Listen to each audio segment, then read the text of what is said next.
నమస్తే, welcome to Kaizer news. Present మనతో పాటు ఉన్న గెస్ట్ కాంగ్రెస్ సీనియర్ నాయకులు కంటెస్టెడ్ కార్పొరేటర్ పత్తి కుమార్ గారు ఉన్నారు. వారితో మాట్లాడి తెలుసుకునే ప్రయత్నం చేద్దాం. అన్న నమస్తే. నమస్తే అన్న. ఎట్లున్నారు అన్న? బాగున్నానే. ఎట్లా నడుస్తుంది అన్న కాంగ్రెస్ పరిపాలన? చూస్తున్నారు కదా అన్న, గాలిలో సాగుతుంది మా పరిపాలన. రేవంత్ రెడ్డి గారు బ్రహ్మాండంగా ప్రజల కోసం ఏమేమి వాగ్దానాలు చేసిండో 6 గ్యారెంటీలలో ఒక్కొక్కటి ఇంప్లిమెంట్ చేసుకుంటా ప్రజల కోసం మంచి మంచి కార్యక్రమాలు చేపడుతున్నాడు. ఈరోజు కూడా మహిళా దినోత్సవం ఉన్నది కాబట్టి రేవంత్ రెడ్డి గారి భారీ బహిరంగ సభ ఉంది. ఈరోజు కూడా మహిళలకు మంచి తీపి కబురు ఇస్తారని మాకు ఆశిస్తున్నాం. కాంగ్రెస్ సీనియర్ నాయకులు మీరు, అసలు మీరు రాజకీయ ప్రస్థానం ఎట్లా మొదలైందన్న?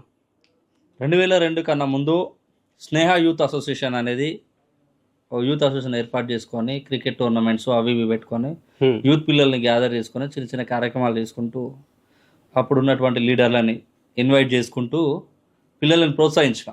నేను కూడా అప్పట్లో పిల్లల్నే ఓకే, ఇక అందరితో పాటు ఇక మనం కూడా లీడర్లను పిలుచుకొని చేసుకోవాలని క్రికెట్ టోర్నమెంట్స్ అని అవి ఇవి చేసుకుంటూ చేస్తే ఒక నాయకుడు నా పనులు చూసేసి పార్టీలో జాయిన్ అయితే బాగుంటుంది కదా, నువ్వు సింగిల్గా ఎందుకున్నావు అని అంటే 2002లో బండారి రాజిరెడ్డి గారి ఆధ్వర్యంలో ఇక అప్పుడు చూస్తే పరిస్థితి రాజశేఖర రెడ్డి గారు ఎవరు నడుస్తుంది. ఓకే, ఆయన పాదయాత్రలని అదేది నడుస్తున్నది. సో అప్పటి నుంచే రాజకీయాలకు ఆకర్షితులైన 2002లో రాజిరెడ్డి గారి ఆధ్వర్యంలో కాంగ్రెస్ పార్టీలో చేరిన తర్వాత youth Congress Kapra division Kapra ward ఉండే అప్పుడు Kapra ward youth Congress president ఇచ్చారు.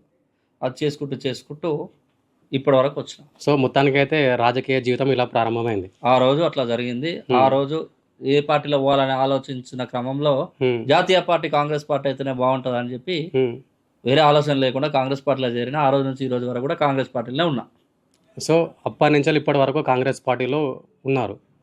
సో ఈ కాంగ్రెస్ పార్టీలో మీకు ఎదురైన అంటే ఇప్పటి వరకు అంటే మీకు ఎదురైన సమస్య ఏమైనా ఉందా? అంటే వ్యక్తిగత సమస్య పక్కకు పెడితే పార్టీ పరంగా సమస్యలు బాగా వస్తాయి. ఓకే, ప్రజల్లోకి వెళ్ళే క్రమంలో లేకపోతే కార్యక్రమాలు చేసే క్రమంలో మేము అప్పట్లో చిన్న జీవులం. మేము ఎట్లా అనంటే బ్యాక్గ్రౌండ్ ఫైనాన్షియల్గా లేము, నాకంటూ ఒక టీం లేదు, కొన్ని నా ఫ్యామిలీలో అన్నదమ్ములు ఉన్నారు వాళ్ళందరూ ఏదో చేస్తారు అని అంటే అది లేదు, సింగిల్. కానీ పార్టీ కార్యక్రమాలు చేసే క్రమంలో ఒడిదుడుకులు ఎదురైనాయి, అవి తట్టుకున్నా.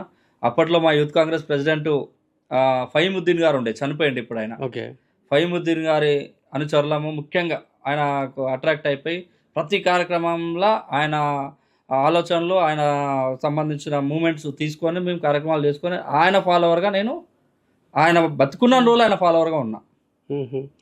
సార్ ఇక్కడ మెయిన్గా అంటే మీ గురించి వస్తున్న ఒక డెలిగేషన్ ఏంటంటే ప్రజెంట్ అంటే మీ కాప్రా 1 డివిజన్లో అంటే సీనియర్ కాంగ్రెస్ నాయకులుగా మీరున్నారు. అంటే మీ డివిజన్కి సంబంధించి చాలా అసంతృప్తిగా ఉన్నారని చెప్పేసి బయట ఒక టాక్ నడుస్తుంది. నిజమేనా అసలు అది? నేను అసంతృప్తిగా ఉన్నా అనడంలో వాళ్ళు పొరపాటు పడినట్టున్నారు. కానీ డివిజన్ వైజ్ వేరు, రాష్ట్ర రాజకీయాలు వేరు. ఇప్పుడు నేను జిల్లా ప్రెసిడెంట్, ఓకే, మేడ్చల్ జిల్లా ప్రెసిడెంట్.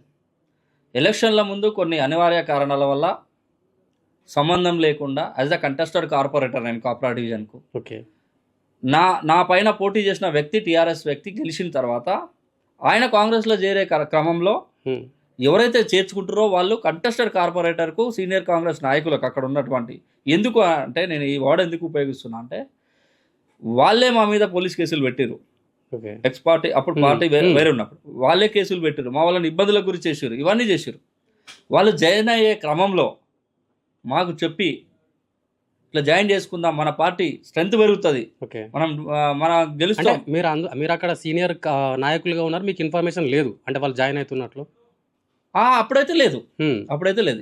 ఎందుకు లేదు అని అంటే నేను అడిగినా కూడా మా అభ్యర్థిని పరమేశ్వర్ రెడ్డి గారు పోటీ చేసి అడిగిన, మరి అన్న ఏంది పరిస్థితి, జాయిన్ అవుతుండంట కదా అది అంటే, ఏమో కుమార్ నాకు తెలియదు, తెలుసా నీకు చెప్పనా అది ఇది అన్నాడు. అనుకోకుండా next day evening Mainapalli Hanumantharao గారు వచ్చేదో ర్యాలీ తీశారు. అక్కడ తీసేయగానే ఈ అభ్యర్థి పోసేసి కండు వేసేసాడు.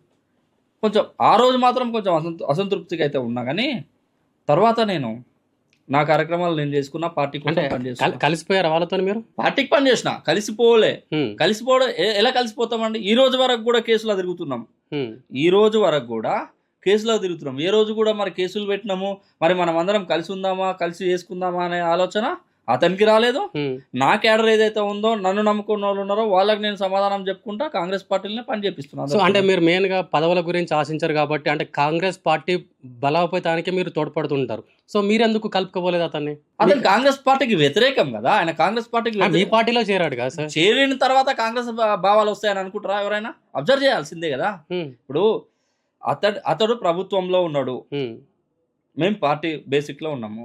పార్టీ అధ్యక్షుడు మా కాప్రా డివిజన్కు నాగశేషు, ఓకే. ఆయనని మేమే అందరం కలిసి నియమించినాం. అధ్యక్షుడు ఏ కార్యక్రమం ఇచ్చినా కానీ కూడా నేను రావాల్సిందే, ఆయన రావాల్సిందే. నేను స్వయంగా నేనేం బాసుని కాదు కదా, కలిసిపోయి పని చేద్దాం అనేది. నేను అధ్యక్షుడిని అయితే, లేకపోతే నేను డివిజన్కు బాస్ని అయితే రండి కలిసిపోదామని అధ్యక్షుడు ఉన్నాడు అక్కడ.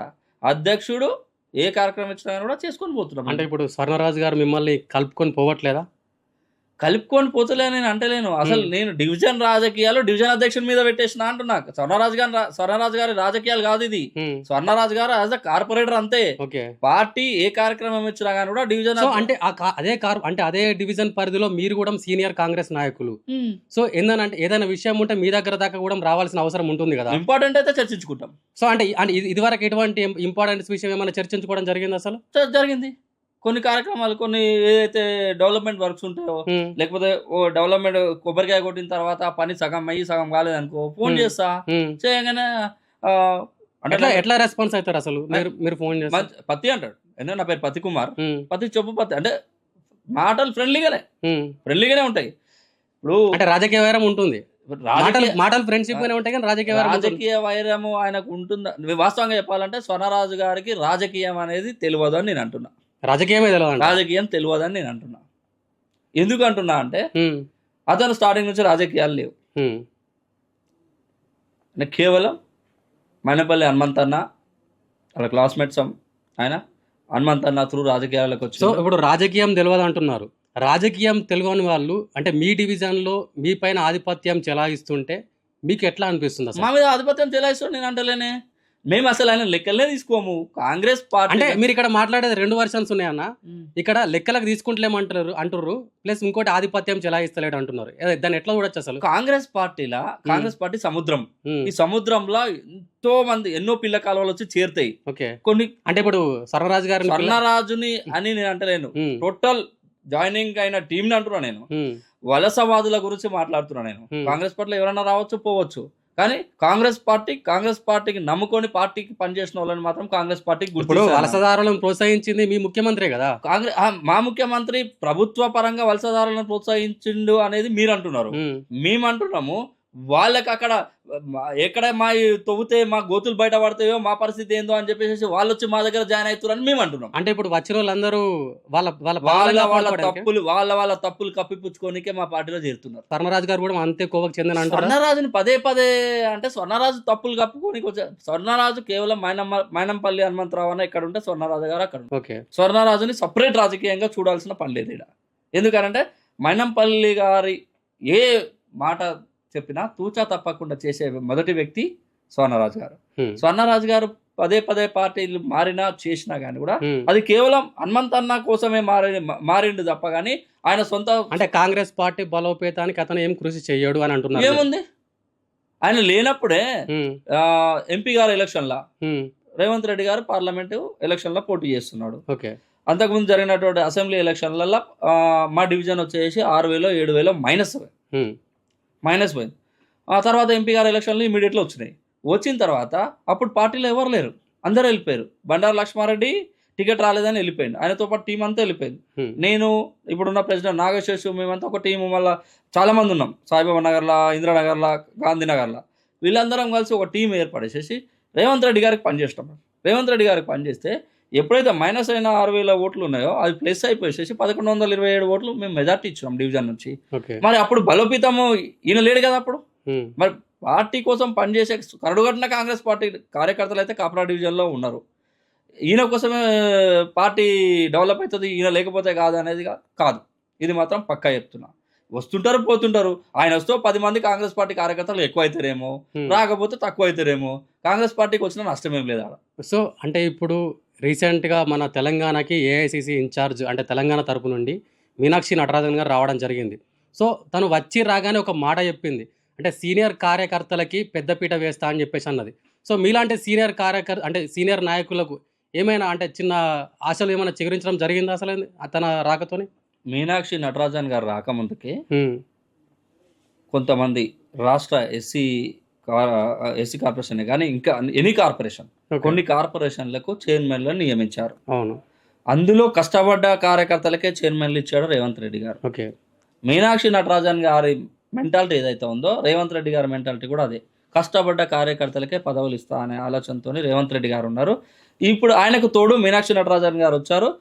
కానీ గ్రేడ్ 1, గ్రేడ్ 2, గ్రేడ్ 3 అనేది డిసైడ్ చేసి 10 ఏళ్ళ ముందు ఉన్న వాళ్ళకు ఒక రకంగా, పార్టీ ప్రభుత్వం ముందు వచ్చిన వాళ్ళని ఒక రకంగా, ప్రభుత్వం తర్వాత వచ్చిన వాళ్ళు ఒక రకంగా, ఈ ముగ్గురు గ్రేడ్లో విభజించింది. కాబట్టి మాలాంటి వాళ్ళకి ఎట్లయినా కానీ కూడా ఏదో టైంలో ఎక్కడో ఒక దగ్గర అకామ్ చేస్తారనే నమ్మకం ఏర్పడింది. సో అంటే ఇదే విషయం మనం పూర్తిగా గమనిస్తే ఇప్పుడు రానున్న ఎలక్షన్స్ ఉన్నాయి, మున్సిపల్ ఎలక్షన్స్ ఉన్నాయి. సో ఈ మున్సిపల్ ఎలక్షన్లలో ఆల్రెడీ కాంగ్రెస్ పార్టీ నుండి మీ డివిజన్కు ఆల్రెడీ ఒక అభ్యర్థి ఉన్నాడు స్వర్ణరాజు గారు. సో మీరు అదే కాంగ్రెస్ పార్టీలో ఉన్నారు. సో ఒకవేళ టికెట్ మీకు వస్తుందని మీరు ఏమైనా ఆశిస్తున్నారా అసలు? అంటే ఈ సిచ్యువేషన్లో అంటే ఇద్దరు ఒకటే పార్టీ నుండి మీరు అక్కడ తగ్గట్టు పోటీ ఉంది కాబట్టి. ఇది కాంగ్రెస్ పార్టీ, కాంగ్రెస్ జాతీయ పార్టీ. ఎప్పుడు ఏ క్షణాన ఏం జరుగుతుందో ఎవరికి తెలియదు. ఫస్ట్ ఆఫ్ ఆల్ టికెట్ ఆశించడంలో తప్పు లేదు. ఓకే. ఎవరైతే సిట్టింగ్ కార్పొరేటర్ ఉన్నారో వాళ్ళకు వస్తాయనే నమ్మకం కాంగ్రెస్ పార్టీలో ఉండదు. ఓకే. సిట్టింగ్ కార్పొరేటర్ ఏదైనా ఇంటెలిజెన్స్ రిపోర్ట్ ఉంటుంది, ఎంక్వైరీ చేస్తారు, ఏంది పరిస్థితి అని తెలుసుకుంటారు. వ్యతిరేకత ఉందా, అనుకూలం ఉందా, చేసిన ఎంక్వైరీలా ఆయనకు అనుకూలంగా వస్తే ఆయనకు టికెట్ వస్తుంది, వ్యతిరేకంగా వస్తే అంటే అతనికి టికెట్ వస్తే మీరు సంతృప్తి పడతారా? ఓకే అంటే మా కాంగ్రెస్ పార్టీ అతనికే వచ్చిందని మీకు రాకపోయినా కూడా మీరు ఏం బాధపడే సిచ్యువేషన్స్ ఏమైనా ఉంటాయా అసలు? జస్ట్ ఇంతకుముందుకే మనం మాట్లాడుకున్నాం, మీనాక్షి నటరాజన్ గారు టికెట్లు ఇచ్చేది పార్టీ, ప్రభుత్వం కాదు, గుర్తుపెట్టుకోండి. పార్టీ టికెట్ మీనాక్షి నటరాజన్ గారు పిసిసి అధ్యక్షుడు మహేష్ కుమార్ గౌడ్ గారే డిసైడ్ చేస్తారు టికెట్ల విషయంలో. వాళ్ళు ఏమన్నారు, వలసవాదులను ప్రోత్సహించాం మేము అన్నారు. వలసవాదుల లెక్కలా చూస్తే వలసవాదులకు టికెట్ రాదు. నేను వాళ్ళ పేరు వీళ్ళ పేరు చెప్పా. వలసవాదులు ఇండైరెక్ట్ గా అంటున్నారు. నేను చెప్తున్నా ఎందుకంటే మా పార్టీ సిద్ధాంతాల ప్రకారం ఇప్పుడు మాట్లాడిన మా మీనాక్షి నటరాజన్ గారు కానీ మహేష్ కుమార్ గౌడ్ గారు కానీ వలసవాదులని తర్వాత నెక్స్ట్ టైం చూస్తామన్నారు. వాళ్ళు చెప్పిన ప్రకారం చూస్తే వలసవాదులకు టికెట్ రాదు. అంటే ఇప్పుడు స్వర్ణరాజు గారికి టికెట్ రాదు. నేను వలసవాదులకు అంటున్నా, స్వర్ణరాజు గారి అంటే ఇప్పుడు మీ డివిజన్ కి వలసవాదులు ఎవరు ఇక్కడ? పార్టీ నుంచి వలసవాదులకు రాదు అని ఎందుకు అంటున్నా అంటే మీరు ఆబ్జెక్ట్లు ఏమైనా చేసుకోవచ్చు, మీరు స్వర్ణరాజు అనుకోవచ్చు, ఇంకెవరన్నా అనుకోవచ్చు. కానీ నేనేమంటున్నా అంటే కాంగ్రెస్ పార్టీకి లాయల్గా కష్టపడ్డా నేనే కాదు, నాతో పాటు ఇంకా అంటే మీకే వస్తుందని మీరు ఎక్స్పెక్ట్ చేస్తున్నారు? నేను ఆశిస్తలేను. నేను ఇప్పుడు కూడా ఓపెన్ గా చెప్తున్నా, నేను టికెట్ ఆశిస్తలేను. ఓకే. నేను అధిష్టానం ఎట్లా చెప్తే అట్లా వింటా ఉంటున్నారు. 100% అధిష్టానం స్వర్ణరాజు టికెట్ ఇచ్చి పని చేయాలని అంటే 100% కాంగ్రెస్ జెండా పట్టుకొని నేను తిరుగుతా, సపోర్ట్ చేస్తారు. కాంగ్రెస్ పార్టీ జెండా పట్టుకొని తిరుగుతా, సపోర్ట్ చేస్తారు. కాంగ్రెస్ పార్టీ జెండా పట్టుకొని కాంగ్రెస్ పార్టీ అభ్యర్థికి ఓటేయండి. కాంగ్రెస్ పార్టీ అభ్యర్థికి ఓటే అంటే ప్రజలు డిసైడ్ చేస్తారు. అది నేను ఒక్కరిని పోసేసి 100% నేను స్వర్ణరాజుకు సపోర్ట్ చేస్తున్నా లేకపోతే నేను ఇంకొకరికి సపోర్ట్ చేస్తున్నా మీరు చేయాల్సిందే అని ప్రజల్ని దాన్ని మీరు ఎట్లా సపోర్ట్ చేసినట్టు అవుతుంది? అంటే కాంగ్రెస్ పార్టీ అభ్యర్థి అతనే కదా. పార్టీకి పనిచేస్తున్నా, పార్టీకి వ్యతిరేకంగా పార్టీకి పనిచేస్తున్నా అంటే పార్టీలో ఉన్న అభ్యర్థి కూడా సపోర్ట్ చేయాల్సిందే. నా భవిష్యత్తు నేను చూసుకోవాలి కదా. నేను కనుక అంటే ఇక్కడ మీరు కాంగ్రెస్ పార్టీ అధిష్టానానికి లోబడి ఉంటా అని చెప్తున్నారు కదా. 100% ఉంటా.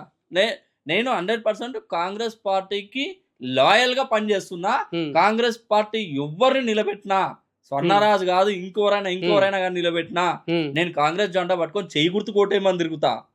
చెయ్యి గుర్తు కొట్టేమని తిరుగుతా. కానీ లోకల్లో ఉన్నటువంటి ఏదైతే కాలనీలు ఉన్నాయో, బస్తీలు ఉన్నాయో, డెవలప్మెంట్ అయిన వాళ్ళు స్వాగతిస్తారు, డెవలప్మెంట్ కానోళ్ళు వ్యతిరేకిస్తారు. గెలిపోవటములు అనేది ప్రజలు నిర్ణయిస్తారు. యాజ్ అ పతి కుమార్ కాదు, ఇంకొకరు కాదు. నా ఎలక్షన్లో రేవంత్ అన్న 2 సార్లు 3 సార్లు వచ్చింది నాకు, మరి నేను ఓడిపోయినా. గెలిపోవటంలో రేవంత్ అన్న కాదు కానీ నిర్ణయించేది ప్రజలు నిర్ణయిస్తారు. స్వర్ణరాజు అనే వ్యక్తి ప్రజలకు న్యాయం చేస్తే గెలుస్తాడు, ఒకవేళ టికెట్ ఇస్తే అన్యాయం చేసి ప్రజలకు ఏ పని చేయకపోతే ఓడిపోతాడు. అంతేగాని పతి కుమార్ పని చేస్తుండా, సపోర్ట్ చేస్తుండా అంటే అధిష్టానం కనుక యూటర్న్ తీసుకొని వలస వాళ్ళకి టికెట్ ఇస్తే నేను పార్టీకి పని చేస్తా. సో పార్టీ నుంచి ఏమైనా పోయే అవకాశం ఏమైనా ఉందా? అంటే టికెట్ ఇవ్వకపోతే అసలు ఎవ్వరు లేనప్పుడే పార్టీ నుంచి పోలేదు బ్రదర్. నేను పార్టీ అధికారంలోకి వచ్చింది, అయినా పార్టీ నుంచి నేను ఏం అంటే ఆశిస్తాను. మీకు బాధ అనిపించదు ఒకవేళ టికెట్ ఇవ్వకపోయిన పరిస్థితులను బట్టి? అరే నేను లాస్ట్ టైం టికెట్ అడగలే రేవంత్ అన్నని. ఉమ్, టికెట్ నాకు ఆలోచన లేదు. నేను నిలబడి నేను చేయాలి నా వెనకాల బ్యాక్గ్రౌండ్ సో లో అంటే కరడు కట్టిన కాంగ్రెస్ వాది మీరు. 100%. నేను చనిపోతే కూడా నేను రాసుకోండి, ఓకే నేను చనిపోతే నా మీద కాంగ్రెస్ జెండానే కప్పాలి కానీ వేరే జెండా కప్పుకోను నేను. ఓకే. ఇది మాత్రం ఇంత ముందు కూడా నేను చాలాసార్లు చెప్పిన నేను. ఎందుకనంటే కాంగ్రెస్ పార్టీ జాతీయ పార్టీ. ఈ రోజు నేను ఈ స్థాయిలో ఉన్నా, నా జీరో నగర బ్యాంక్ బ్యాలెన్స్ లేదు, నేనేం రూపాయి సంపాదించుకోలేదు, నాకు 2 ఆడపిల్లలు పెళ్ళిళ్ళు చేసేసిన, ఓకే యాజ్ దా నేను సెట్ అయినా, నాకు అన్నదమ్ములు లేరు, కొడుకులు లేరు, ఎవరు లేరు. సింగిల్గా ఈ రోజు నేను రాజకీయంగా ఈడ దాకా వచ్చినా అంటే నాకు ప్రీతం భాయ్ సపోర్ట్ చేసాడు, మా రాష్ట్ర ఎస్సీ కార్పొరేషన్ చైర్మన్. ఓకే మొత్తం ఓల్ అండ్ సోల్ ఆయన ప్రతి విషయంలో నన్ను వెన్నంటి వేసుకొని తిరిగాను. అంటే ఇన్ని రోజుల అంటే పత్తి కుమార్ గారి రాజకీయ జీవితంలో ఏమైనా సంపాదించిండా అని అంటే అంటే మీ ఆస్తులు లెక్క చెప్పమని అంటే ఏం చెప్తారు అసలు? వంపుగూడలో ఉన్నటువంటి ఒక ఇల్లే, ఇక వేరే ఏం లేవు. ఉమ్, వంపుగూడలో ఉన్నటువంటి ఒక ఇల్లే, ఉమ్, ఆ ఇల్లు తప్ప పత్తి కుమార్ బిడ్డల పేరు మీద, పత్తి కుమార్ భార్య పేరు మీద ఎటువంటివి లేవు. ఉమ్, ఆ ఇల్లు తప్ప నేనేం లేదు. నాకెందుకు ఇది కూడా చెప్తా, ఎందుకు నేను సంపాదించుకోలేదు అంటే, ఎవరికి కొడుకులో ఇంకెవరో ఉంటే ఏదైనా రాయల్ ఎంజాయ్ చేయనికో లేకపోతే ఇంకేం చేసి సంపాదించుకో. నాకు ఎందుకు, బతకడానికి చాలు. కాంగ్రెస్ పార్టీ ప్రోగ్రాంలు ఇస్తే నా ఎమ్మడి ఒక 10 మందిని వేసుకొని వాళ్ళకి చాయో టిఫినో తినిపించే ఖర్చులు ఉంటే చాలా అనే ఉద్దేశంతో నేను రాజకీయం చేసుకొని ఈ రోజు వరకు కూడా. పత్తి కుమార్ గారు ప్రజలకు సేవ చేయడానికే రాజకీయ ప్రస్థానం మొదలుపెట్టారు, రాజకీయాలలో నడుస్తున్నారు, అంతేనా? మీరు ఒకటి గుర్తుపెట్టుకోవాలి, కరోనా టైంలో నేను డైలీ 100 మందికి కూరగాయలు బియ్యం పంపిణీ చేసిన రోజులు ఉన్నాయి. కంటిన్యూగా 2 నెలలు కంటిన్యూగా చేసిన. దాని తర్వాత ఎలక్షన్లు వచ్చినాయి. నాకు వచ్చిన 3626 ఓట్లు కూడా పిల్లగాడు మస్తు కష్టపడ్డాడు, లోకలోడు, పుట్టి పెరిగినోడు అనే ఉద్దేశంతో. కరోనాలో ఇంత కష్టపడ్డా కూడా మరి మీరు ఎందుకు ఓడిపోయారు? డబ్బు ప్రభావము అధికార పార్టీ మాది లేదు. సరే నేను ఓడిపోయిన ఒక్కనే, ఎంత డబ్బు వంచినా కూడా మంచి చేసిన వాళ్ళకే ప్రజలు మొగ్గు చూపుతారు కదా. నేను ఒక్కనే కాదు కదా ఓడిపోయింది. అప్పుడు టోటల్ 150 డివిజన్లా 148 మంది ఓడిపోయినాం, 2 గెలిచారు. తర్వాత బై ఎలక్షన్లా లింగోజీ కూడా కార్పొరేటర్ గెలిచిండు. దీంట్లో ఏం అర్థమవుతుంది, నా వెనకాల బ్యాగ్. నాకు అప్పుడు కూడా ఏలేటి మహేశ్వర్ రెడ్డి అని, ఇప్పుడు బీజేపీ ఆయన నాకు ఇన్ఛార్జ్ చేశారు. నా దగ్గర ఒక్కరోజు కూడా వచ్చి పని చేయలే ఆయన. సీతకు వచ్చింది, ప్రీతమన్ వచ్చిండు. నేను చేసిన సర్వీస్కి ఆ ఓట్లు పడ్డాయి. మిగతా వాళ్ళందరికీ మీరు చూసుకోండి, పెద్ద పెద్ద లీడర్లకు పేర్లు చెప్ప 1000, 800, 700, 600, లాస్ట్కు 1800 వరకు కాంగ్రెస్ వాళ్ళకి వచ్చినాయి ఓట్లు. నాకు 3636 ఓట్లు వచ్చినాయంటే నేను సర్వీస్ చేసినందుకే పడ్డాయి. ప్రజల్ని తప్పు పడతలే నేను సర్వీస్ చేసినా నాకు వచ్చినాయి. కానీ కొంచెం బాధ అనిపించింది. ఎట్లా బాధ అనిపించింది అంటే, కాంగ్రెస్ పార్టీ క్యాండిడేటు ఇక్కడ పుట్టి పెరిగినోడు లోకల్, బీజేపీ క్యాండిడేటు మహారాష్ట్ర నుంచి వచ్చింది, టీఆర్ఎస్ క్యాండిడేటు తమిళనాడు నుండి వచ్చింది. లోకల్లోని గుర్తించలేదు, డబ్బుని గుర్తించని ప్రజలు అనేది కొంచెం బాధపడ్డా. రాత్రికి రాత్రి 2 రోజుల ముందు దాకా ఇంటెలిజెన్స్ రిపోర్ట్ నా సైడ్ ఉంది. రాత్రికి రాత్రి చేంజ్ అయింది. నాలాంటి వాళ్ళు ఎడదట్టుకుంటారు బ్రదర్. అధికారమే లేదు, కాంగ్రెస్ పార్టీ జీరో. రేవంత్ అన్న ఎంపీ అంతే, పిసిసి అధ్యక్షుడు కూడా కాదు. అప్పుడు అంటే రేవంత్ రెడ్డి గారు మల్కాజ్గిరి అతిపెద్ద కాన్స్టిట్యూషన్, అక్కడి నుంచి ఆయన మీకు సపోర్ట్ చేయలేదేం? చేసిండు. రేవంత్ రెడ్డి సపోర్ట్ ఉన్నా కూడా మీరు ఏం చేయలేకపోయారు? రేవంత్ రెడ్డి అన్న సపోర్ట్ అంటే, రేవంత్ రెడ్డి అన్న ఎంతగానో అంటే పబ్లిక్ని మోటివేట్ చేస్తారు. ఇప్పుడు నా ఒక్క డివిజనే కాదు కదా, ఈ పార్లమెంట్లో 48 డివిజన్లు ఉంటాయి. 48 డివిజన్లు అన్న కంట్రోల్లోనే ఉంటాయి. ఈ 48 డివిజన్లను చూసుకునే క్రమంలో నా ఒక్కరి మీద ఫోకస్ పెడితే నేను 100% బయటపడుతుంటాయి అన్న. ఇప్పుడు అందరినీ చూసుకోవాలి కదా, ఆ ఉద్దేశంతో ఇప్పుడు కూడా కరడుగట్టిన, ఇప్పుడు పక్కన కాంగ్రెస్ పార్టీ సోమశేఖర్ రెడ్డి గారు గెలిచారు. సోమశేఖర్ రెడ్డి గారు వాళ్ళు లాస్ట్ టైం ఓడిపోయారు కాబట్టి సెకండ్ టైం సానుభూతి. ఆయన కరోనా టైంలో బాగా ఖర్చు పెట్టిండు, అంతా చేసిండు. ఆయన పెట్టినంత ఖర్చు కాంగ్రెస్ పార్టీకి ఎవరు పెట్టలేదు. ఆయన గెలిచిండు. పరమేశ్వర్ రెడ్డి గారు ఉప్పల్ల, ఆయన ఖర్చు పెట్టిండు, ఆయన వాళ్ళ వైఫ్ వాళ్ళు గెలిచారు. అంటే నా వరకు వచ్చేసరికి నేను ఫస్ట్ టైం కార్పొరేటర్ క్యాండిడేట్గా ఫస్ట్ టైం అనుభవము అంతంత మాత్రాన్ని. పోల్ మేనేజ్మెంట్ ఎట్లా చేయాలో మనకు ఐడియా ఉండదు. కొత్త ఏ ఓటర్ని ఎట్లా మ్యానిపులేట్ చేయాలి, వాళ్ళని ఎట్లా మాట్లాడాలి ఏందనేది మనకు అప్పుడప్పుడే నేర్చుకుంటాం కాబట్టి ఎవరైనా కానీ కూడా. కానీ ప్రజలలో మంచి పేరు ఉంది, అది మీరు చెప్పాలి. ఇప్పుడు నా డప్పు నేను కొట్టుకోలేను, నా సొంత డప్పు నేను కొట్టుకుంటే అది ఏమవుతా అంటే ఆయన గురించి ఆయనే చెప్పుకోవడం అనుకుంటారు. నేను ఎవరికి ఏం చేసినాను ఇప్పుడు కూడా బ్రదర్, ఎవరైనా చనిపోతే పేదోళ్ళు వాళ్ళకు 11వ రోజు కార్యక్రమానికి నేను 50 కిలోల బియ్యం పంపిస్తాను ఇప్పుడు కూడా. నా దగ్గర మీరు ఇప్పటికిప్పుడు నా ఊరికి వచ్చి నా దగ్గరికి వచ్చి ఎంక్వైరీ చేసుకున్నా కానీ కూడా నా దగ్గర కనీసం నా బ్యాంకులో ₹1,00,000 కన్నా ఎక్కువ ఉండదు, 1,00,000 కూడా ఉండయి, ఒక్కొక్కసారి 40,000 50,000 అంతవరకే. అదే మెయింటైన్ చేసుకుంటా బియ్యం వాళ్ళకి ఎవరికి ఏం కావాలన్నా కూడా సాయం చేసే కార్యక్రమం చేస్తున్నాను అంతవరకే. కాంగ్రెస్ పార్టీకి వచ్చేసరికి పార్టీ కోసం నేను ఏడాకనే పోతా. ఓకే, పార్టీ కోసం ఏడాక భారత్. అంటే ఇప్పుడు ఈ విషయం మనం ముందరికి వచ్చింది కాబట్టి గత 10 సంవత్సరాల నుంచి బీఆర్ఎస్ అధికారంలో ఉంది. సో బీఆర్ఎస్ అధికారం ఎట్లా చూస్తారు అసలు? గత 10 సంవత్సరాల అభివృద్ధి కార్యక్రమాలు ఏమైనా జరిగినాయి అసలు మన తెలంగాణ రాష్ట్రంలో? తెలంగాణ రాష్ట్రం గురించి మాట్లాడితే ఆయన చేసిన తప్పుల వల్లనే ఓడిపోయింది. ఓకే, ముఖ్యమంత్రి గారు అప్పుడున్నటువంటి కేసీఆర్ గారు ఆయన ఎవరిని ప్రగతి భవన్లకు రానియకపోతుండే, కనీసం ప్రతిపక్ష పోల మాటలు వినకపోతుండే, ఆయన చెప్పిందే వేదం. కాళేశ్వరం లాంటి గట్టి ఫెయిల్ అయ్యిండు. ఇవన్నీ విషయాలల్లో ఆ రైతు బంధు గదో గిదో ఎక్కడో అక్కడ కొంతమందికి వేసేసి షో చేసి దళిత బంధుల అక్రమాలు చేపించిండు. ఇవన్నీ జరిగినాయి కాబట్టి నిజమైన పేదోళ్లకు లబ్ధి జరగలేదు కాబట్టి వాళ్ళు కడుపు మండి ఇంటికి పంపించారు. సో ఈ విషయం మీరు అంటున్నారు. ఇప్పుడు కాంగ్రెస్ ప్రభుత్వం ఏర్పడి 14 నెలలు అవుతుంది. 14 నెలల నుంచి ప్రజలకు ఇచ్చిన హామీలు పథకాలు ఇంప్లిమెంట్ చేయలేదని ఇటు బీఆర్ఎస్ నాయకులు చెప్తున్నారు. ఏమంటారు అసలు దాని గురించి? వాళ్ళు మంచోళ్ళు, బీఆర్ఎస్ వాళ్ళే వాళ్ళు మంచోళ్ళు. ఎందుకనంటే పోతూ పోతూ ఉన్నటువంటి ఖజానాలు అన్ని ఖాళీ చేసి ఉట్టి ఖాళీ బిందెలు పెట్టిపోయాయి. ఖాళీ బిందెల్ని నింపుకోనికి మేము ఖాళీ బిందెలు నింపుకొని కానీ మీరు అంటున్నారు కదా, మరి ఖాళీ బిందెలు ఉన్నప్పుడు హామీలు ఎందుకు ఇవ్వాలి, పథకాలు ఎందుకు చెప్పాలని చెప్పేసి వాళ్ళు అంటున్నారు కదా. ఎలక్షన్ ముందు ఖాళీ బిందెలా నిండు బిందెలా మాకు తెలియదు కదా.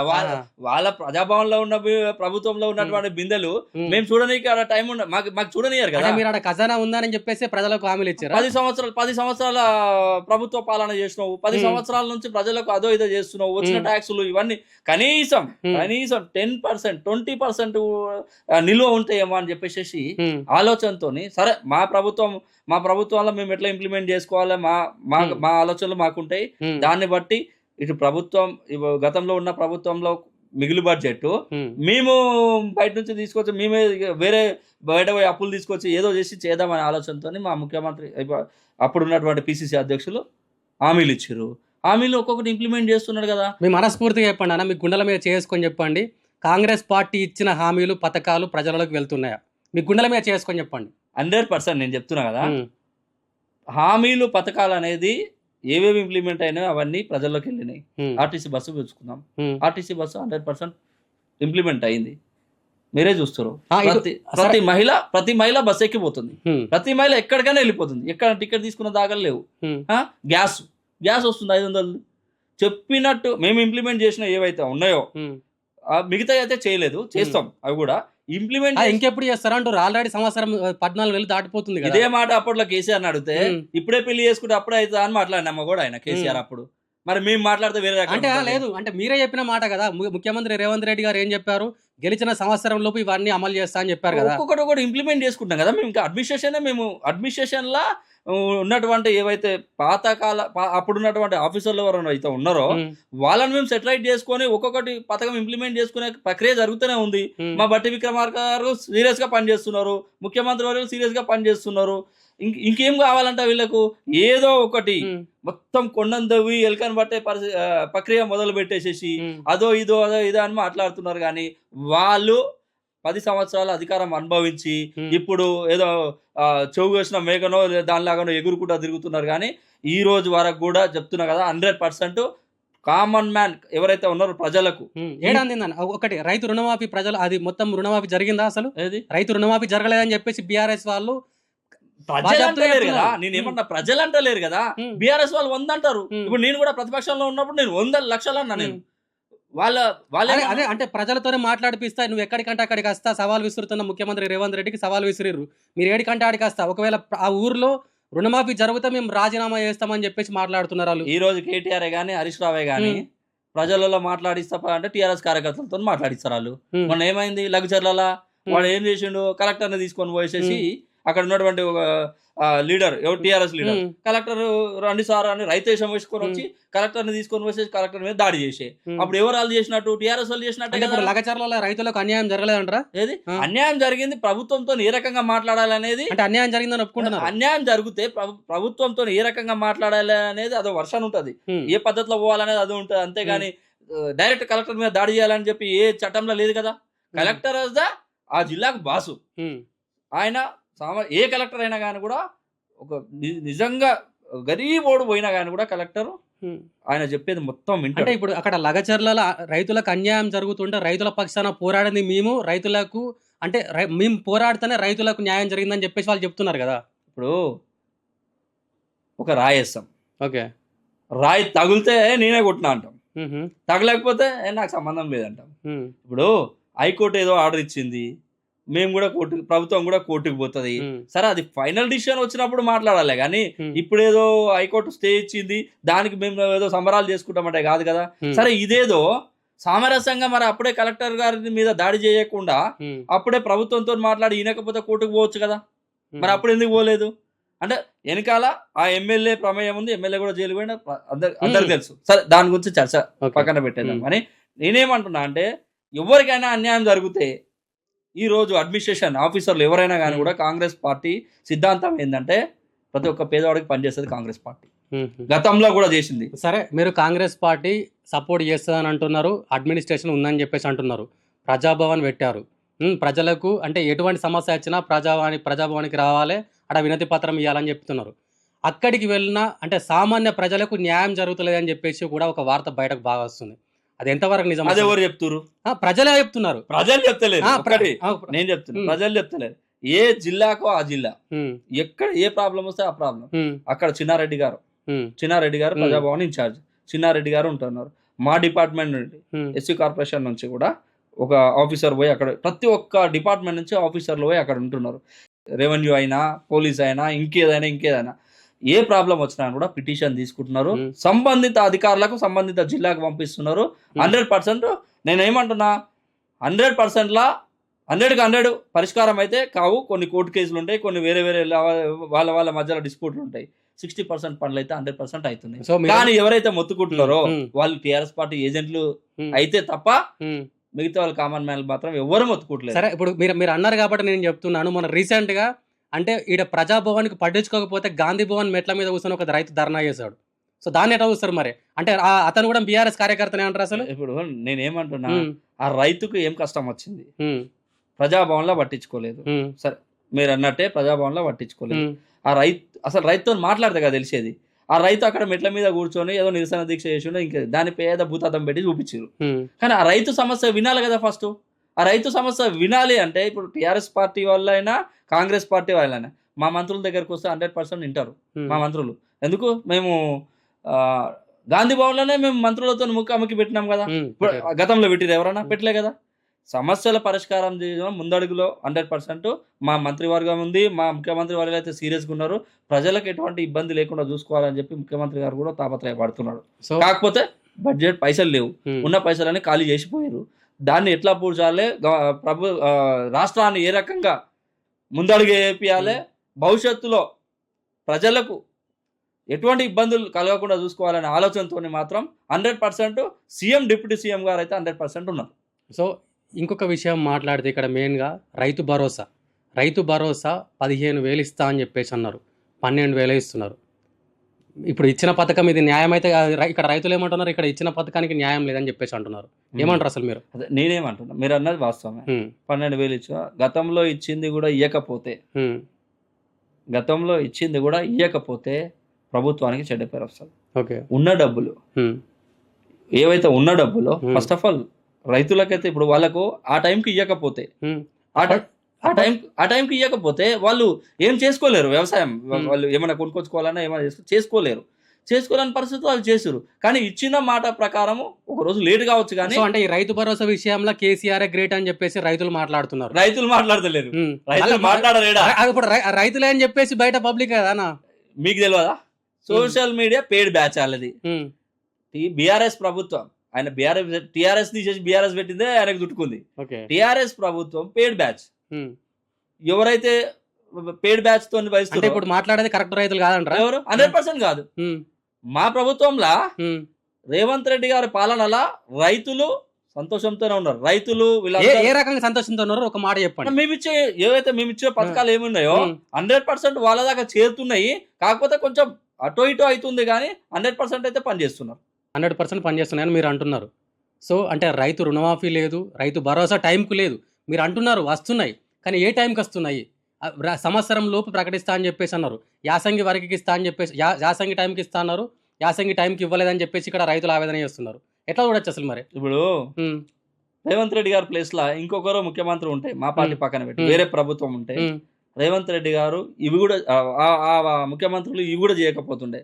రేవంత్ రెడ్డి గారు యాజ్ ద టైగర్ కేసీఆర్ టైంకి ఇచ్చిందని చెప్తున్నారు కదా. ఎక్కడ ఉన్న పైసలు తీసిచ్చిండు కదా. తెలంగాణ ఆంధ్రప్రదేశ్ విడిపోయేటప్పుడు మిగులు బడ్జెట్ ఉన్న రాష్ట్రాన్ని అప్పుల తెలంగాణ చేసి ఆగం చేసి ఉమ్, మొత్తం ఉన్న పైసలు ఖజానా మొత్తం ఖాళీ చేసి ఇచ్చిండు కదా. ఆయన ఎడికెళ్ళి ఇచ్చిండు? మన పైసలు మనకే ఇచ్చిండు కదా. ఉమ్, అవి కాక ఇంకా అప్పులు తీసుకొచ్చేసి ఆయన ఖజానా నింపుకోండు కదా. ఆయన వ్యక్తిగత ఖజానా నింపుకోరు కదా. అల్లుడు, బిడ్డ, కొడుకు, ఆయన అందరు కలిసి. ఇప్పుడు మేము అట్లా ఏం నింపుకుంటలేము కదా. మేము ఏదో రకంగా తీసుకొచ్చి వాళ్ళకి చేస్తున్నామా చేస్తలేమా? ఉమ్. మా బట్టి విక్రమార్క గారు కూడా పోతుండు, ఢిల్లీకి పోతుండు, వేరే వేరే మా శ్రీధర్ బాబు గారు వేరే వేరే దేశాలకు పోతుండు. పెట్టుబడులు ఆకర్షిస్తున్నారు, వస్తున్నాయి. సరే, కానీ పెట్టుబడులు వస్తున్నాయని మీరు అంటున్నారు. ఇటు బీఆర్ఎస్ నాయకులు ఏమంటున్నారంటే 37 సార్లు ఢిల్లీకి పోతాడు, 37 40 సార్లు ఢిల్లీకి పోతాడు, ఏం తెచ్చిండు అని అంటున్నారు. ఏం చెప్తారు అసలు మీరు? పోయినప్పుడల్లా తెస్తున్నాడు కోట్ల రూపాయలు. మరి అప్పుడు మాట్లాడతలేరు, అప్పుడు ఏం మాట్లాడతలేరు. తర్వాత 6 నెలలు అయిన తర్వాత పోతుండు వస్తుండు అంటే మేం ప్రభుత్వం తరఫున పార్టీ తరఫున ఈ రెండు గుర్తుపెట్టుకోండి. ఓకే, వాళ్ళ లెక్క పార్టీ ఆఫీసు తెలంగాణలో లేదు మాది. మా తెలంగాణలో పిసిసి ఆఫీస్ ఉంటే మా జాతీయ పార్టీ ఆఫీసు ఢిల్లీలో ఉంటుంది. పార్టీ పరంగా పోయినా ప్రభుత్వ పరంగానే పోయింది అనుకుంటారు. ప్రభుత్వ పరంగా పోతే 100% ఇంటిమేషన్ ఇచ్చేసేసి పలానా రోజు వీళ్ళని కలవడానికి ముఖ్యమంత్రి గారు పోతురు అనేది 100% మెసేజ్ ఇస్తుండు పోతుండు. ప్రతిసారి లెక్కలు పెట్టుకోండి అంటే వీళ్ళు మా లెక్కలు చూస్తున్నారు. అంటే ఎవరెటు పోతురు, ఎవరేం చేస్తారు. ఫస్ట్ ప్రజల పక్షాన నిలబడమని, ప్రజల పక్షాన నిలబడేదే మేము అంటున్నారు కదా. ప్రజల పక్షాన నిలబడడానికి చాతగాక అధికారం కోసం కొట్లాడుతున్నారు వాళ్ళు. ఇప్పుడు మేము అధికారాలు ఎన్నో చూసినాం, మాకు అధికారం మీద ఆశ లేదు అని మేము ప్రజల పక్షానే ఉంటామని చెప్పేసి కేటీఆర్ చెప్తున్నారు కదా. అధికారం ఎన్నో చూసిరు కదా. మరి గతంలో ఎమ్మెల్యేలను ఎందుకు చేర్చుకుర్రు? వాళ్ళ ప్రభుత్వానికి సరిపడా ఎమ్మెల్యేలు ఉన్నారు. మరి మా ఎమ్మెల్యేలు ఎందుకు తీసుకున్నారు అప్పుడు? ఇప్పుడు వాళ్ళ దగ్గర ఏముందంటే అంటే కోట్లు వేస్తున్నారు. మా పార్టీలో చేరిన ఎమ్మెల్యేల మీద వాళ్ళు పార్టీ మారిరు చేసిరు, వాళ్ళని డిస్క్వాలిఫై చేయాలి, బై ఎలక్షన్లు పెట్టాలి అనేసి కోట్లు వేసేసి ఏదో డిస్టర్బ్ చేయాలని కంకరం కట్టుకున్నారు. అరే ఎమ్మెల్యేలను పక్కన పెట్టురు మీరు. ఫస్ట్ ఆఫ్ ఆల్ మీరు ప్రజల పక్షాన నిలబడుర్రి. ప్రజలకి ఏం కావాలో ప్రభుత్వానికి సలహా ఇవ్వండి ఫస్ట్. ఇప్పుడు గతంలో ప్రజల కోసం పోరాడింది రేవంత్ రెడ్డి గారు పిసిసి అధ్యక్షుడు ఉన్న తర్వాత. ఏ ప్రజలకు ఏం కావాలి, ఆదిలాబాద్లో ఏదైనా ఇష్యూ అయితే ఆదిలాబాద్కి పోసేసి అక్కడ తెలుసుకొని ప్రభుత్వానికి మీడియా ద్వారా ఒక మెసేజ్ ఇచ్చింది. వీళ్ళకి ఇది చేయాల్సిందే, ఇది చేయకపోతే వీళ్ళ పక్షాన నేను కొట్లాడతా, వీళ్ళని తీసుకొని వచ్చి నేను చేస్తా అని చెప్పిండు. అప్పుడు ప్రభుత్వ పక్షాన కొట్లాడింది కాబట్టి అతన్ని తీసుకొచ్చి ఇవాళ ముఖ్యమంత్రిని చేశారు. మీరు ఎందుకు ప్రజల పక్షాన ఉండలేరు? ప్రజలకు ఏం కావాలి, ప్రజలకు ఏమొద్దు అనే ఆలోచనతో ఎందుకు లేరు? ప్రభుత్వానికి ఎందుకు సహకరిస్తలేరు? ప్రభుత్వాన్ని ప్రతి విషయంలో ఇరుకునబెట్టే కార్యక్రమాన్ని ఎందుకు పెట్టారు? అంటే ఇదే విషయంపై రీసెంట్ గా బీఆర్ఎస్ అధినేత కేసీఆర్ కూడా ఫామ్ హౌస్ నుంచి బయటకు రావడం జరిగింది. అంటే ఖచ్చితంగా ఒక భారీ బహిరంగ సభ పెట్టి కాంగ్రెస్ ప్రభుత్వం చేస్తున్న అన్యాయాలను ప్రజల్లోకి తీసుకెళ్తా అంటున్నాడు. ఏమంటారు అసలు మీరు? 6 నెలలకు ఒకసారి బయటకు వస్తుంది. ఓకే, ఆకలి అయితే వస్తుంది. బయటకు వచ్చిన తర్వాత అదో ఇదో తింటది, మళ్ళీ ఏమంటది. అంటే ఇప్పుడు మీ నాయకులు చెప్పిందే కదా. ఇప్పుడు ముఖ్యంగా మన మంత్రులు ఎవరైతే ఉన్నారో కోమటిరెడ్డి వెంకటరెడ్డి గారు కూడా మేము చెప్పారంటే కేసీఆర్ బయటకు వస్తేనే మాట్లాడతామన్నారు. అందుకే కేసీఆర్ బయటకు వచ్చి మాట్లాడారు. అసెంబ్లీకే వస్తలేడు. ఆయనని ప్రతిపక్ష నాయకుడిలాగా గుర్తించారు, ప్రభుత్వం గుర్తించింది. ప్రతిపక్ష నాయకుడు హోదాలో అసెంబ్లీకి వచ్చిండ, ప్రమాణ స్వీకారం చేసిన రోజే వచ్చిండు ఆయన. తర్వాత వచ్చిండా అసెంబ్లీలోకి వచ్చి మాట్లాడితే కదా రాష్ట్ర ప్రజలందరూ చూసేది. ఎప్పుడో 6 నెలలకు అవును 100% అన్నారు. బహిరంగ సభ పెడతా అంటున్నారు. ఎట్లా అవుతారు? బహిరంగ సభ ఎందుకు? వాళ్ళ పార్టీ వజ్రోత్సవాలు లేకపోతే పార్టీ కార్యక్రమాలకు బహిరంగ సభలు పెట్టుకుంటారు. ప్రజల కోసం పెట్టుకుంటలేరు కదా. అంటే కాంగ్రెస్ ప్రభుత్వం ప్రజలకు అన్యాయం చేస్తుందని అంటున్నారు కదా. అన్యాయం చేస్తున్నావు అంటే ఎక్కడ అన్యాయం చేసిన సలహా నువ్వు అన్యాయం చేస్తున్నావు అని చెప్పు. ఈ విషయంలో ఈ ప్రజలకు అన్యాయం జరిగింది అనేది చెప్పు. అంటే ఏ వర్గ ప్రజలు కూడా కాంగ్రెస్ ప్రభుత్వ హయాంలో అందరూ అసంతృప్తితోనే ఉన్నారని చెప్పేసి అంటున్నారు. ఎవ్వరు లేరు, అందరు హ్యాపీగా ఉన్నారు. ఎందుకంటే కాంగ్రెస్ పార్టీ అనేది గతంలో ఇందిరమ్మ రాజ్యమే కానీ, రాజశేఖర రెడ్డి పాలనని కానీ అప్పటి నుంచి కూడా పేద ప్రజల పక్షాన నిలబడ్డదే కాంగ్రెస్ పార్టీ. కాంగ్రెస్ పార్టీ ప్రతి ఒక్కరికి న్యాయం చేస్తుంది. ప్రాంతీయ పార్టీలు వీళ్ళకి ఏం తెలుసు? ప్రజల కోసం సంపాదించుకొని పోయి అధికారంలో ఉన్న రోజు సంపాదించుకొని పోసేసి తర్వాత ఇంట్లో వండుకునేటోళ్ళు వీళ్ళు. జాతీయ పార్టీ అంటే అన్ని వర్గాలను చూస్తుంది కాబట్టి ఈరోజు కాంగ్రెస్ పార్టీకి ప్రతి ఒక్కరు ఆదరిస్తారు. మీరు గుర్తుపెట్టుకోండి, ముస్లిం మైనార్టీలు, ఎస్సీ ఎస్టీలు, బీసీలు, వీళ్ళందరూ కాంగ్రెస్ పక్షాన్నే ఉంటారు. అది కూడా నువ్వు ఇప్పుడు ఈ జనరేషన్. సరే, ఇప్పుడు ముస్లిం వర్గాల గురించి ఒక మాట వచ్చింది కాబట్టి రీసెంట్గా కేంద్ర మంత్రి బండి సంజయ్ ఒక మాట మాట్లాడిండు. రీసెంట్గా మన వాళ్ళు ఇటు కాంగ్రెస్ ప్రభుత్వం కులగణన చేసింది. ఈ కులగణనకు సంబంధించి బీసీ జాబితా నుండి ముస్లింలను తొలగించాలని చెప్పేసి బండి సంజయ్ చేసిండు. దానికి మీరు అగ్రీ చేస్తారా? అసలు చేయం.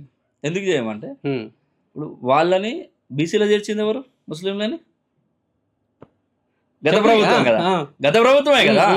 వాళ్ళని ముస్లింలో చేర్చింది గత ప్రభుత్వమే. ఇప్పుడు మేము వాళ్ళని తీసేస్తే ఒంటి కాళ్ళ మీద లేస్తాడు కేసీఆర్. ఎట్లా లేస్తాడు? ముస్లిం మైనార్టీలని కాంగ్రెస్ పార్టీకి దూరం చేయాలనే ఆలోచనతోని అల్లకల్లోలం చేసి మమ్మల్ని బదలాం చేసే ప్రక్రియ మొదలు పెడతాడు. ఇప్పుడు గతంలో ఏ రకంగా జరిగిందో ముస్లిం మైనార్టీలు కాంగ్రెస్ పార్టీకి అనుకూలంగానే ఉంటారు. ఇలా బండి సంజయ్ అంటే బీజేపీ పార్టీ ముస్లింలకు వ్యతిరేకం అనేది ఒకటి ప్రజల్లో పాకిపోయింది. అది బీజేపీ గురించి మాట్లాడుకోవడం శుద్ధ వేస్ట్ తెలంగాణలో అని నేను అంటున్నా. అంటే బీజేపీ ఇప్పుడు కాంగ్రెస్ పార్టీకి అంటే బీఆర్ఎస్ చెతికల పడిపోయింది, కాంగ్రెస్ పార్టీని క్వశ్చన్ చేసేది మేమని బీజేపీ వాళ్ళు అంటున్నారు కదా. ఎవరన్నారు? బీఆర్ఎస్ బీజేపీ ఒకటే కదా. మొన్న జరిగినటువంటి పట్టభద్రుల ఎలక్షన్లో ఏం జరిగింది? నువ్వు ప్రాంతీయ పార్టీ, నీకు అసలు తెలంగాణ మొత్తంలో నీకు క్యాడర్ ఉంది, జిల్లా అధ్యక్షులు ఉన్నారు, ప్రతి ఒక్కరు ఉన్నారు. మరి నువ్వెందుకు క్యాడర్ నిలబెట్టలే? బీఆర్ఎస్ పార్టీ ఎందుకు నిలబెట్టలే? బీజేపీ బీఆర్ఎస్ రెండు ఒకటే, 100% ఒకటి అంటున్నా. 100% ఒకటి. లేకపోతే కవితమ్మ ఎందుకు వస్తుండే బయటికి? కవితమ్మ ఎందుకు వస్తుండే బయటికి? మంచి వాళ్ళని జైలుకి పంపించిన మోదీ గారు మన ఢిల్లీ సీఎం, అప్పుడు సీఎం హోదాలో ఉన్న ఆయనని లోపల పంపించేసేసి అంత హంగామా చేసిన మోదీ గారు మరి కవితమ్మని కొన్ని రోజులు జైల్లో పెట్టేసేసి తర్వాత బయటికి వదిలిండంటే 100% కవితమ్మ అన్నిట్లలో దొరికింది. లిక్కర్ కేసులో లోపాయికారి ఒప్పందం బీఆర్ఎస్ బీజేపీకి కుదిరింది కాబట్టి ఈరోజు వాళ్ళిద్దరు ఒకటే వేసేసి మా కాంగ్రెస్ పార్టీ అభ్యర్థిని ఓడగొట్టారు. సో అంటే మీరేమో ఇట్లా మాట్లాడుతున్నారు, ఇటు బీఆర్ఎస్ వాళ్ళు ఏమంటున్నారు, ఇటు మోడీ హయాంలోనే అంటే మోడీ చేతుల మీదుగానే ఇటు రేవంత్ రెడ్డి ప్రభుత్వం నడుస్తుందని వాళ్ళు అంటున్నారు. దాన్ని ఏమంటారు? అసలు మస్తు మాట్లాడతారు. రోడ్డు మీద ఒక నల్ల కుక్క పోతుంది, అధికారంలో ఉన్నాడు, అది నల్లది కాదా తెల్లది అని అంటే నమ్మాలా? కాదు కదా. అక్కడ ఏం కాంగ్రెస్ పార్టీ ముఖ్యమంత్రి రేవంత్ రెడ్డి కాంగ్రెస్ పార్టీ గతంలో ఎట్లా పాలించిందో ఆ రకంగానే పాలిస్తున్నాడు. అంతేగాని బీజేపీ డైరెక్షన్లో తెలంగాణలో ప్రభుత్వం నడుస్తలేదు. బీజేపీ డైరెక్షన్లో తెలంగాణలో ప్రభుత్వం నడుస్తుంది అని అనుకుంటే ఈ పార్టీకి లక్షల కోట్లు వరదల్లాగా మాకు నిధులు వస్తలేవు. దీంట్లో అర్థం చేసుకోవాలి. ఫస్ట్ బీజేపీ తెలంగాణ మీద సమతి తల్లి ప్రేమ చూపిస్తుంది. మోదీ గారు ఎలక్షన్లప్పుడే పార్టీలు, ఎలక్షన్ తర్వాత అన్ని రాష్ట్రాలు నాకు ఒక కుటుంబంతో సమానం అన్న మనిషి తెలంగాణని, కర్ణాటకని ఒక అంటే కాంగ్రెస్ పాలిత రాష్ట్రం బడ్జెట్ విషయంలో తెలంగాణకు అన్యాయం జరిగిందంటారా? 100% జరిగింది. అది ఓపెన్ తెలుసు. ఇప్పుడు తెలంగాణ నుంచి ఎంపీలను ఇచ్చినాం. తెలంగాణ ప్రజలు కొంతమంది బీజేపీ వాళ్ళని గెలిపించి ఎంపీలుగా పంపించారు. ఏం తెచ్చిరాలు? కనీసం ఏమైనా తీసుకురావాలి కదా. మేము ఎంత అడిగినా కానీ కూడా కేంద్రంలో ప్రతిపక్షం, మేము కేంద్ర ప్రభుత్వం దృష్టిలో మేము ప్రతిపక్షం.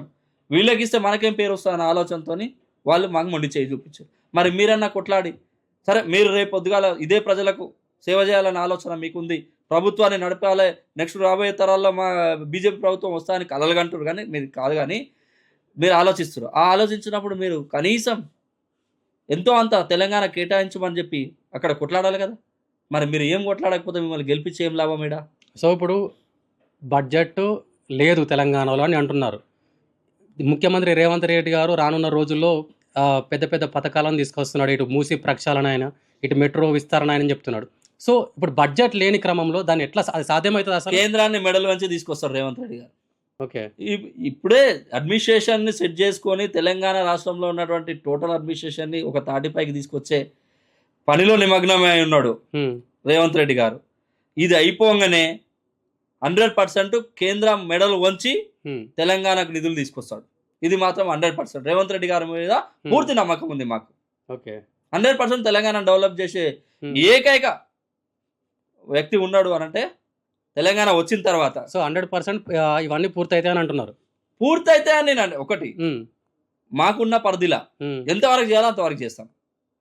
ఇప్పుడు ఒక ప్రాజెక్ట్ మొదలు పెడతాం, 5 సంవత్సరాలు అయిపోతుంది, 5 సంవత్సరాల దగ్గరకు వస్తుంది కాలం. 5 సంవత్సరాల దగ్గరకు వచ్చిన తర్వాత పూర్తి చేయాలని చెప్పి గగ్గోలు పెడితే మేము ఏం చేయలేము కదా. మళ్ళీ ప్రజలు మా మీద ఆశీర్వదిస్తే మళ్ళీ వచ్చి మళ్ళీ పూర్తి చేస్తాం. ఇలా కేసీఆర్ 10 ఏళ్ళు చూసిరు ఆయన ప్రభుత్వాన్ని. అంటే ఇప్పుడున్న పరిస్థితిని చూస్తే మళ్ళీ కాంగ్రెస్ వచ్చే అవకాశం లేదని చెప్పేసి వీళ్ళు మాట్లాడుతున్నారు కదా. బీజేపీ వాళ్ళు, బీఆర్ఎస్ వాళ్ళు పొత్తుల మాటలు, అది పొత్తుల సర్ది. వాళ్ళు పొత్తులేనా? వాళ్ళు పొత్తులు 100% పొత్తు. చూడును 100% పొత్తు వాళ్ళది. వాళ్ళు 100 మాట్లాడతారు. 100% మేము ఇంకొక 10 సంవత్సరాలు మేమే ఉంటాం, ఈ 5 ఇంకో 5 సంవత్సరాలు మేమే ఉంటాం. తర్వాత ప్రజలు ఒకవేళ నచ్చకపోతే తిరస్కరిస్తే ప్రతిపక్షంలో ఉంటాం. 100% 10 సంవత్సరాలు ముఖ్యమంత్రి మా కాంగ్రెస్ వాళ్ళే ఉంటారు. సో అంటే ఇక్కడ ఫైనల్ గా మనకి ఇక్కడ రాహుల్ గాంధీ ఆలోచనలు ఇంప్లిమెంట్ అవుతున్నాయి అసలు మన తెలంగాణలో? 100%. ఇప్పుడు ఖమ్మం డిక్లరేషన్ ఉంది, అది ఇక్కడ ఇంప్లిమెంట్ అవుతుంది అసలు మొత్తానికి? అంటే వర్గీకరణ ఎవరిది ఆలోచన? రాహుల్ గాంధీ గారిది. ఇంప్లిమెంట్ చేస్తున్నామా లేదా? మొన్ననే క్యాబినెట్ లో బిల్ పాస్ అయింది, ఇప్పుడు మళ్ళీ కూడా అసెంబ్లీలో ప్రవేశపెడతారు ఈ బడ్జెట్ సమావేశాలలో.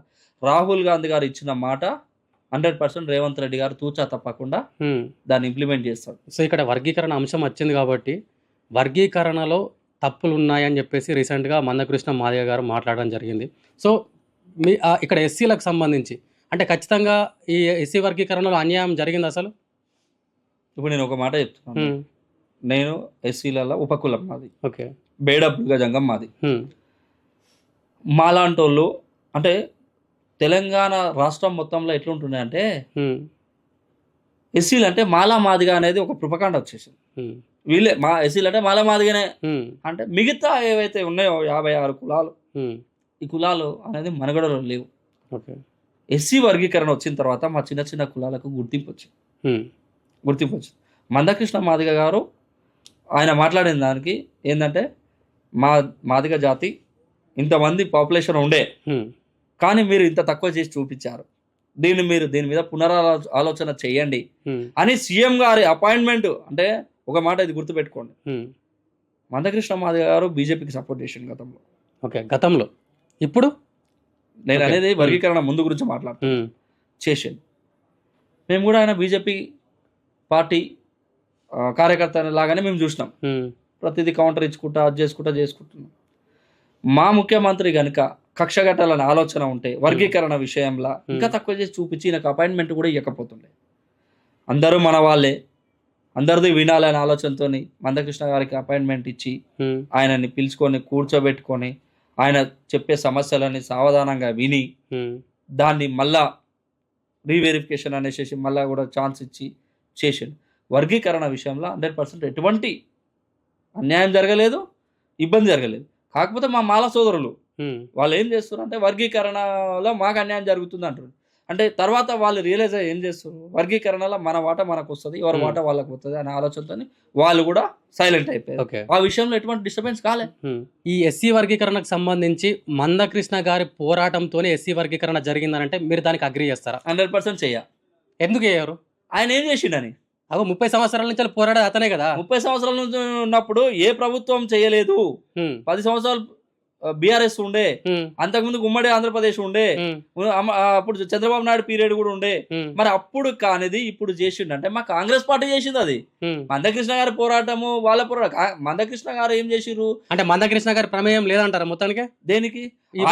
ఆయన జాతులను గుర్తించాలని, ఆయన కేవలం ఏంది అని అంటే జాతులను గుర్తించాలి, మా జాతులకు వాళ్ళకున్న పాపులేషన్ ప్రకారము రావాలి అనేది దాని మీద చేసిండు, పోరాటం చేసిండు. చేయలేని నేను అంటలేను, పోరాటం చేసిండు. కానీ ఇంప్లిమెంట్ చేపించే ప్రక్రియలో ఆయన ఫెయిల్ అయ్యిండు.